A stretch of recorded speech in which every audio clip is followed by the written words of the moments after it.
श्री शिवाय दोस्तों। 21 जुलाई गुरु पूर्णिमा रविवार की रात सोने से पहले इस जगह फेंक देना एक मुट्ठी नमक। गुरु पूर्णिमा एक ऐसा संपन्न और खूबसूरत पर्व होता है।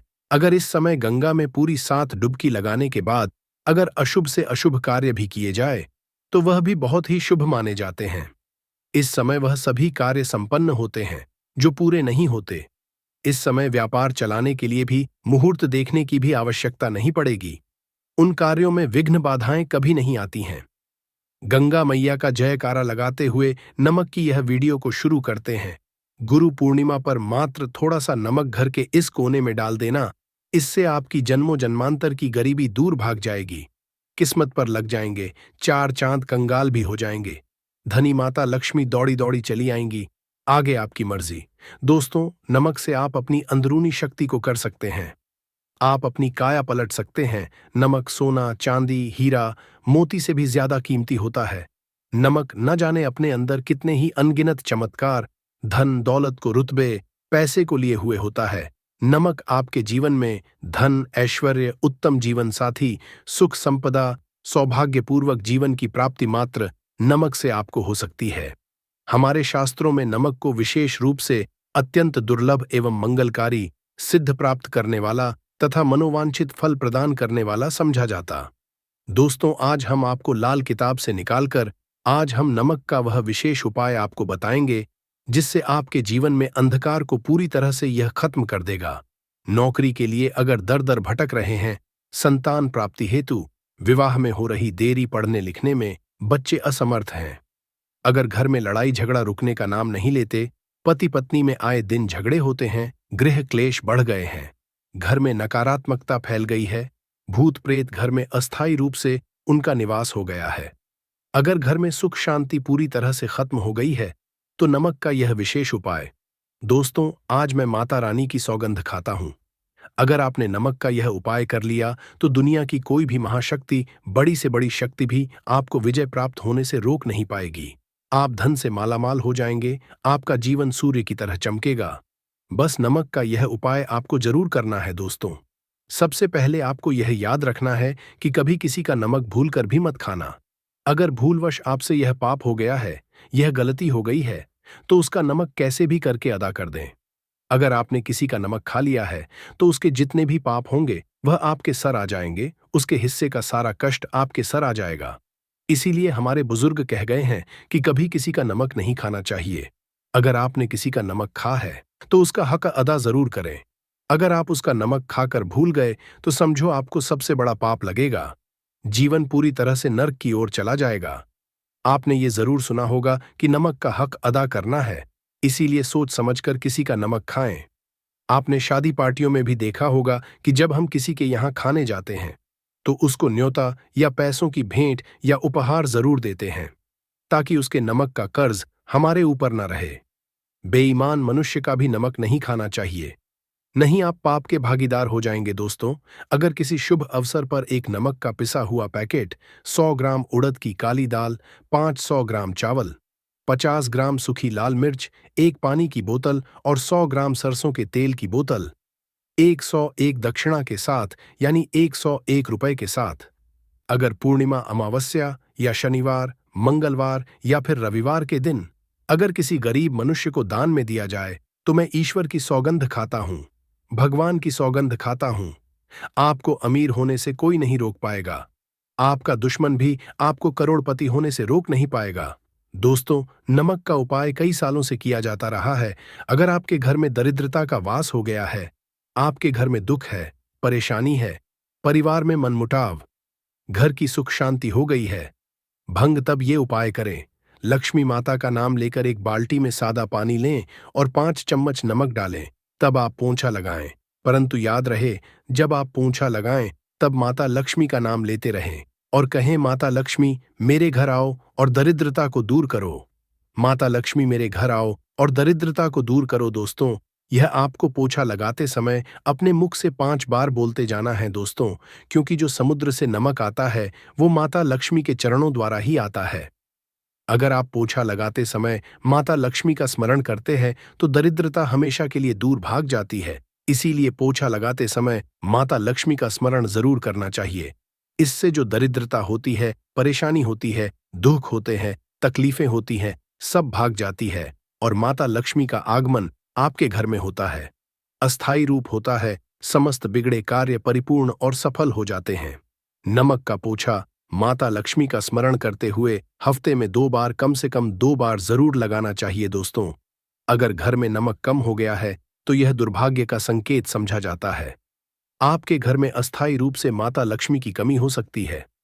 आपके घर से माता लक्ष्मी दूर जा सकती है। नमक का पात्र कभी खाली मत रखना। नमक जैसे ही कम हो जाए तुरंत दौड़कर बाजार से नमक लाकर डब्बे में डाल देना चाहिए। डब्बे में भर देना चाहिए। नमक का खाली डब्बा घर में रखने से घोर अशुभ समझा जाता है। देखिए, जब आपके घर में नमक होता ही नहीं है तब लाजमी है आप बर्बाद हो जाएंगे। आपकी जिंदगी बेरंग हो जाएगी। नमक का मानव के जीवन में उतना ही महत्व है जितना आप जल पीते हैं। जितना जल पवित्र है उतना ही आपके जीवन में नमक का सर्वोप्रिय महत्व है। दोस्तों, घर में अगर नमक कम हो जाए, नमक खत्म हो जाए तो माता अन्नपूर्णा भी आपके घर से चली जाती है। कभी अपने घर के डब्बे से नमक खत्म मत होने देना। पूरा घर आपका कंगाल हो सकता है। आप बर्बाद हो सकते हैं। घर से माता लक्ष्मी हमेशा हमेशा के लिए जा सकती है, क्रोधित हो सकती है। नमक जब आप बाजार से लाकर डब्बे में डालें तो माता अन्नपूर्णा का नाम जरूर ले लें और नमक माथे से लगाकर चूम कर डब्बे में रख दें। इससे घर में कभी भी अन्न धन की कमी नहीं होती और जो भी ये नमक खाता है उसका जीवन सरल और भाग्यपूर्वक हो जाता। शरीर स्वस्थ हो जाता है। वो शरीर कभी अपवित्र नहीं होता, कभी बीमार नहीं पड़ता। दोस्तों, अगर आप नजर दोष से परेशान हो चुके हैं, बार बार बच्चों को नजर लग जाती है, बड़ों को नजर लग जाती है, घर के मुखिया को नजर लग जाती है, तब आप एक कांच की कटोरी में डीली वाला नमक लें और इस कटोरी में 5 सूखी लाल मिर्च डंठल वाली रखें और एक छोटा चम्मच आटा डालें तथा आटे का छानस डालें। अब किसी बीमार मनुष्य के ऊपर से या जिसे भी नजर लग गई हो, बच्चों ऊपर से तथा घर के मुखिया के ऊपर से 7 बार उतारकर, सर के ऊपर से 7 बार उतारकर इसे अग्नि में जला देना। दुष्ट से दुष्ट नजर दोष उतर जाएगी। आपका शरीर हल्का पड़ जाएगा। आपके चेहरे पर मुस्कान आ जाएगी कि जो शरीर भारी भारी लग रहा था अचानक हल्का कैसे हो गया। क्योंकि नजर दोष के कारण शरीर पत्थर के समान हो जाता है, भारी हो जाता है। अगर इस उपाय से नजर न उतरे तो हमें बताना। यह 1000% कारगर सिद्ध उपाय है। बरसों से अपने बुजुर्ग तथा हमारी माताएं बहनें हमारे ऊपर करती चली आ रही हैं। धर्मशास्त्रों पर लिखित आधार पर, लाल किताब पर लिखी आधार पर, बुजुर्गों से मिली प्राप्त जानकारी, गुरुओं द्वारा मिली जानकारी ही प्राप्त और प्रदान करता है। हमारी तरफ से आपको कोई भी धोखाधड़ी और धर्म के आधार पर झूठा वीडियो और सामग्री प्रदान नहीं करता। शास्त्रों से मिली जानकारी से हम मानव को सम्मानपूर्वक यश प्रदान करते हैं। नमक के हम बारी बारी आपको उपाय बताएंगे। जो आपको अच्छे लगे वह जरूर करना। यह उपाय 1000% कारगर सिद्ध उपाय है। दोस्तों, अगर आपके घर में कीड़े निकल रहे हैं, घर के कोनों से कीड़े मकोड़े निकल रहे हैं, मकड़ी के जाल बार बार पड़ जाते हैं, तब आप एक खाली पानी की बोतल लें और उसमें सादा पानी भरें और 2 चम्मच 100 ml पानी की बोतल में 2 चम्मच नमक डाल दें। बोतल स्प्रे वाली होनी चाहिए और उसी बोतल में नमक के साथ एक कपूर की टिकिया तोड़कर उसका पाउडर डालें। नमक में 1000 एंटीबायोटिक गुण पाए जाते हैं जो बैक्टीरिया को नष्ट करते हैं। कीड़े मकोड़े भाग जाते हैं। इसकी सुगंध से जहरीले कीड़े भाग जाते हैं। तभी तो समुद्र के जो सांप होते हैं वह जहरीले नहीं होते। देखिए, नमक मिले पानी की बोतल से उस जगह पर स्प्रे करें जहां पर मकड़ी के जले हैं या जहां से कीड़े आ रहे हैं। दोबारा वहां से कीड़े निकलना बंद हो जाएंगे। कीड़े उस रास्ते से नहीं आएंगे, आपके घर से भाग जाएंगे। यह उपाय और तरीका साइंटिफिक रीजन है, वैज्ञानिक द्वारा गया ये उपाय है। दोस्तों, आगे बढ़ने से पहले कमेंट बॉक्स में अपनी राशि भी डाल दीजिएगा। अगर आपकी राशि के अनुसार हमारे पास कोई उपाय होगा तो वह आकर हम आपके कमेंट की रिप्लाई में बता देंगे। और सच्चे दिल से कमेंट बॉक्स में लिखें, जय माता लक्ष्मी माता रानी के लिए एक लाइक तो बनता है। दोस्तों, अगर आप किसी की मयत से आ रहे हैं तब ऐसी स्थिति में कपड़ों को नमक के पानी से धोना बहुत ही उचित बताया गया है। नमक पानी से अगर ऐसे कपड़ों को धोया जाए तो बहुत ही शुभ समझा जाता है, क्योंकि शमशान घाट से जो भी मनुष्य होकर के आता है, किसी की मयत से होकर के आता है, तो ऐसे कपड़े अपवित्र हो जाते हैं। ऐसे कपड़ों पर कई ऐसे बैक्टीरिया चिपक जाते हैं, पनप जाते हैं, जो मनुष्य को बीमार डाल देते हैं। उसके घर में नकारात्मकता का साया तथा वास हो जाता है। उसके जीवन में घोर अंधकार आ सकता है, क्योंकि नमक में 1000 गुना बैक्टीरिया को नष्ट करने की शक्ति होती है। इसीलिए नमक मिले पानी से ऐसे कपड़ों को जरूर धोना चाहिए। नमक की सुगंध पाकर भी बुरी शक्तियां भाग जाती दोस्तों।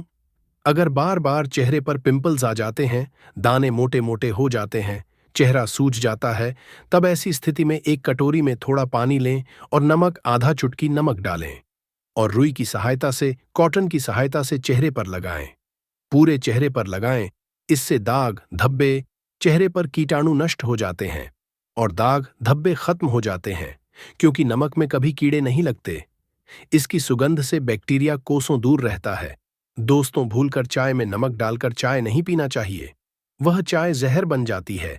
चाय और पत्ती के मिलन में अगर नमक डाला जाए तो और इसे जो भी मानव पिता है उसकी हड्डियां गल जाती हैं, सूरमा बन जाती है। नमक ज्यादा खाना भी शरीर की हड्डियों के लिए नुकसानदायक होता है। इससे हड्डियों का सुरमा बन सकता है। आप कमजोर हो सकते हैं। आपकी कमर की हड्डी, रीढ़ की हड्डी, आपको दिल का दौरा भी पड़ सकता है। इसलिए नमक कम मात्रा में खाना चाहिए, न कम न ज्यादा, सीमित मात्रा में। नमक खाने से शरीर आरोग्य तथा सौभाग्यपूर्वक जीवन के साथ बलपूर्वक खड़ा होता है। दोस्तों, अगर के डब्बे में 2 लौंग डालकर रखी जाए तो बहुत ही शुभ और मंगलकारी समझा जाता है। इससे घर में माता लक्ष्मी का वास होता है। नमक के डब्बे में 2 लौंग जरूर डालकर रखना चाहिए। अगर आप लोहे के बर्तन में नमक रखते हैं, लोहे के डब्बे में नमक रखते हैं, तो इससे आपका राहु अत्यंत क्रोधी हो सकता है। राहु केतु आपके पीछे लग सकते हैं। आपके घर में राहु काल तथा भगवान शनि भी आपसे क्रोधित हो सकते हैं। लोहे में नमक नहीं रखना चाहिए। क्यों नहीं रखना चाहिए, वह हम आपको बताएंगे। देखिए, नमक को अगर आप स्टील या लोहे के बर्तन में रखते हैं तो यह चंद्र और शनि का मिलन होगा, जो कि बहुत ही घातक सिद्ध होता है। यह रोग और शोक का कारण बन जाता है। नमक को किसी प्लास्टिक के पात्र में भी नहीं रखना चाहिए। हम नमक के और भी कई उपाय बताएंगे जो बहुत ही गुप्त राज है। यह उपाय शायद ही कोई आपको बताएगा। दोस्तों, अगर किसी जानवर को दफनाने से पहले गड्ढे में 10 किलो नमक डालकर किसी जानवर को दफनाया जाए और ऊपर से 2 किलो नमक उसके शरीर पर डालकर दफना दिया जाए तो कीड़े मकोड़े जानवर पर नहीं लगते। आराम पूर्वक, बिना किसी बुरी स्मेल के, सड़न गलन के बीमारियां फैलने का डर 100% खत्म हो जाता है और बॉडी बहुत जल्दी गलकर नष्ट हो जाती है, मिट्टी में मलिन हो जाती है। अगर किसी जानवर को ऐसे दफनाया जाए तो बुरी बदबू नहीं आती। आज मोहल्ले में बीमारी का खतरा करोड़ % खत्म हो जाता है। दोस्तों, वास्तुशास्त्र के अनुसार अगर बाथरूम में कांच के प्याले में नमक भरकर किसी कोने में रख दिया जाए तो घर का वास्तु खत्म हो जाता है। बाथरूम में पॉजिटिव एनर्जी का संचार होता है और ये नमक जैसे जैसे कम होगा वैसे ही घर की आर्थिक स्थिति मजबूत होगी और नहाने से सूक्ष्म कीटाणु का खतरा कम हो जाता है। परंतु याद रहे, हर महीने नमक बदलते रहे। बचे हुए नमक को बहा दें। फिर ये प्रक्रिया अगर नहाने से पहले नहाने के टब में यानी पानी में 1 चम्मच नमक डालकर स्नान करें तो शरीर के समस्त रोग बीमारी खत्म हो जाती है। निखार बढ़ाने के लिए शरीर पर अगर पुरानी मैल है, मैल जमा हो गई है, गंदगी है, उसे साफ करने के लिए नमक मिले पानी से हफ्ते में 1 बार स्नान जरूर करना चाहिए। भी जरूर करें और फायदा और इसका लाभ आपको मिलेगा। दोस्तों, एक्सपर्ट मानते हैं अगर नमक के गर्म पानी से और उसमें थोड़ा सर्प डालकर अगर चांदी के गहने साफ किए जाएं तो उसमें चमक आती है। दोस्तों, वास्तुशास्त्र के अनुसार अगर काले कपड़े में डेली वाले नमक को बांधकर तकिए के नीचे सिरहाने रखकर सोया जाए तो ये हमारे अंदर जितनी भी नकारात्मक ऊर्जा होती है उसे सोख लेता है और सुबह इस नमक की पोटली को कहीं पर छुपा कर रख दें और दोबारा जब आप सोए तो फिर दोबारा रख कर सो जाएं। ये प्रक्रिया लगातार 1 हफ्ते तक करने से लाभ मिलता है। इससे आपके अंदर की नकारात्मक ऊर्जा नष्ट होती है और सुबह की शुरुआत पॉजिटिव रूप से होती है। अगर आपके ऊपर शनि की 7.5 अड़ैयां चल रही है, राहु केतु ने आपको बांध रखा है, तब ऐसी स्थिति में 5 नमक की रोटी काले कुत्ते को खिला देने से वह शांत हो जाते हैं। अगर ना खाए तो कोई बात नहीं, बस रोटियों को हल्का सा छक ले। आप अपना कर्तव्य करें। इससे राहु केतु भगवान शनि शांत हो जाते हैं। अगर नमक का छिड़काव घर के मेन द्वार पर किया जाए तो इससे माता लक्ष्मी का आगमन होता है तथा आने वाले कीड़े मकोड़े वापस हो जाते हैं। आपके घर की ओर नहीं आते क्योंकि नमक में कीड़े भगाने की बहुत अधिक शक्ति होती है, पॉजिटिव को खींचने की सबसे ज्यादा शक्ति होती है और नकारात्मक ऊर्जा अपने आप ही मर जाती है। इसीलिए नमक का हमारे घर में होना बहुत ही आवश्यक है ताकि हमें हर बुराइयों से बचाव मिले। दोस्तों, अगर मान लीजिए खाने में आपको नमक कम लगने लगे या नमक ज्यादा लगे, तब आपको 100% समझ लेना चाहिए कि आपके ऊपर शनि तथा राहु केतु की दशा चल रही है। और अगर खाना खाते समय नमक आपको सीमित मात्रा में लगे, नमक की लालसा कम लगे और आप चुपचाप खा लें, तो संभले भगवान शनिदेव आपसे प्रसन्न है। आपके ऊपर तथा आपके जीवन पर किसी भी ग्रह का क्रूर प्रभाव नहीं है, क्योंकि जो लोग नमक ज्यादा खाते हैं उनके ऊपर शनि की दशा चल रही होती है। दोस्तों, एक अंतिम उपाय आज हम आपको बताने वाले हैं। जरा ध्यान से सुनिएगा, यह उपाय आपको पल भर में रंग से राजा बना सकता है। आपकी काया पलटकर रख जाएगी, आप हो जाएंगे महाधनी। देखिए दोस्तों, एक चुटकी नमक और एक चम्मच गेहूं का आटा और एक चुटकी हल्दी मिलाकर अपनी हथेलियों की सहायता से आटा गूंदे हाथ में रखकर गूंदे बिना बर्तन के और हथेलियों से मसलकर एक लोई या एक गोली बना लें और फिर यही आटा किसी भी गाय को खिला दें। गाय माता को खिला दें। आप चाहें तो पूर्णिमा, अमावस्या या किसी भी दिन खिला सकते हैं। अगर अमावस्या और का दिन हो तो और भी शुभ है। दोस्तों, अब इससे क्या होगा वह हम आपको बताते हैं।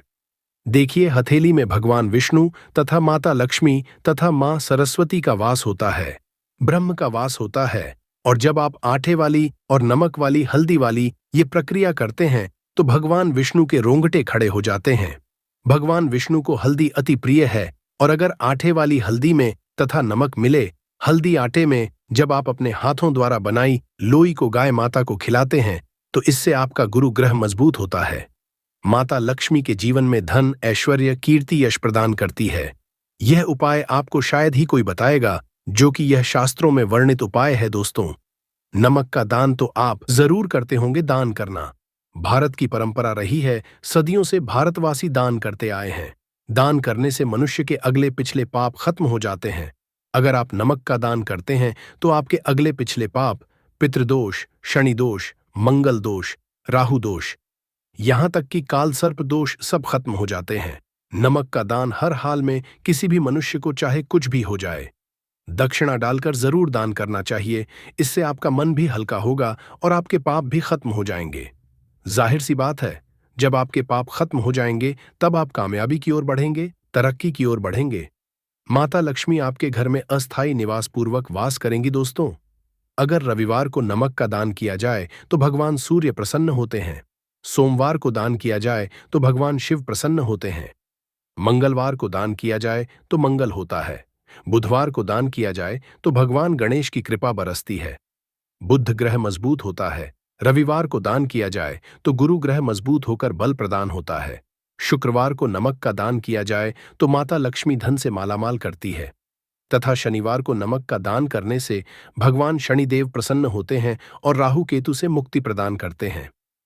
हम आपको कई ऐसे गुप्त राज बताएंगे जो नमक अपने अंदर लिए हुए हैं। दोस्तों, नमक को कभी गलती से भी जमीन पर नहीं गिराना चाहिए। घोर अशुभ समझा जाता है। चीन में नमक गिरने पर बर्बादी का सूचक समझा जाता है। भारत में नमक गिरने पर कर्ज का संकेत समझा जाता है। जापान में नमक गिरने पर मुसीबत आने का संकेत समझा जाता है। इसीलिए गलती से भी नमक गिरने पर तुरंत माथे से लगाकर नमक को चूम लेना चाहिए, क्योंकि नमक बड़ी मुश्किल से प्राप्त हुआ है। क्योंकि नमक को माता लक्ष्मी तथा धन की देवी से जोड़कर देखा जाता है। यह समुद्र से लक्ष्मी के चरणों से होकर आता है। अगर आप वाकई में माता लक्ष्मी को अपने घर पर बुलाना चाहते हैं तो कमेंट बॉक्स में लिखें, माता लक्ष्मी आपका स्वागत है। बहनें होंगी, घर की बड़ी माता में से कोई भी एक माता बहन इस वाले उपाय को कर सकती है अपने पूरे घर परिवार के लिए। घर में सभी सदस्यों को इस उपाय को करने की जरूरत नहीं है। मात्र घर की जो बड़ी माताएं बहनें हैं उनमें से कोई भी एक माता बहन इस वाले उपाय को करेगी तो उसके घर परिवार के पूरे सदस्यों को इस उपाय का फल मिलेगा। अगर किसी कारणवश माताएं बहनें घर में उपस्थित ना हो या वो इस उपाय को ना कर रही हो, कुछ दिक्कत हो, तो दोस्तों उस जगह पर फिर घर का कोई बड़ा व्यक्ति भी इस उपाय को कर सकता है। माताओं बहनों के कहने का मतलब ये था कि माताएं बहनें घर की लक्ष्मी होती हैं। जब घर की लक्ष्मी कोई उपाय करती है तो निश्चित ही भगवान शिवाजी बहुत जल्दी प्रसन्न होते हैं।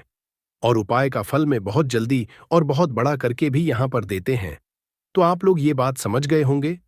अब हम ये बात समझते हैं कि इस वाले उपाय को हमें करना किस समय है। एक लाल फूल और एक सफेद फूल के उपाय को हमें पूर्णिमा के दिन करना किस समय है। तो देखिए, इस उपाय को करने का जो समय है, सुबह का समय भी है और शाम का समय भी है।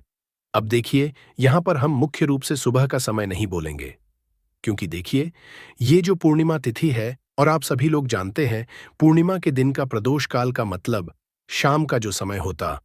इस दिन भगवान शिवाजी का सबसे प्रिय दिन होता है। तो आप लोग इस एक लाल फूल, एक सफेद फूल वाले उपाय को सुबह समय भी कर सकते हो और शाम के समय प्रदोष काल में भी कर सकते हो। सुबह के समय अगर कर रहे हो तो 10 या फिर 11 बजे तक भी अगर उपाय करोगे तो भी आपको उपाय का फल मिलेगा। वही अगर शाम के समय कर रहे हो तो इस दिन जरूर शाम के समय का ध्यान रखना कि शाम के 6 बजे से लेकर 7 बजे के बीच में अगर आप इस उपाय को कर सकते हो तो बिल्कुल कर लेना। पूरी कोशिश करना। पर अगर किसी कारणवश इस समय के बीच में ना कर पाओ तो रात 8 बजे तक भी अगर आप उपाय को करोगे तो आपको उपाय का फल जरूर मिलेगा। ये बात आपको समझ आ गई कि आप इस उपाय को सुबह और शाम दोनों समय कर सकते हो। मतलब करना आपको एक ही समय है। घर में से किसी एक ही बड़े व्यक्ति को करना है, पर एक ही बार इस उपाय को करना है, दोनों समय नहीं करना है। आपको जो समय अच्छा लगे आप उस समय पर इस वाले उपाय को कर सकते हैं। तो चलिए जानते हैं इन विशेष उपायों के बारे में। उससे पहले जो भी मेरे दोस्तों, मेरी प्यारी बहनें आज चैनल पर पहली बार आए हैं या मेरी आवाज आज पहली बार सुन रहे हैं, अगर आप भी महादेव के सच्चे भक्त हैं तो वीडियो को लाइक और चैनल को सब्सक्राइब जरूर कर लें और कमेंट बॉक्स में लिखें हर हर महादेव, ओम नमः शिवाय। देखो, अब सबसे महत्वपूर्ण बात आती है कि इस उपाय को हमें करना किस लिए है। जैसा कि हमने अभी आपसे बोला कि इस उपाय को करने के बाद जीवन में बहुत सारी खुशियां आएंगी, आपकी मनोकामनाएं पूर्ण होंगी, आपकी धन की समस्या दूर होगी, आपकी पैसों की समस्या दूर होगी।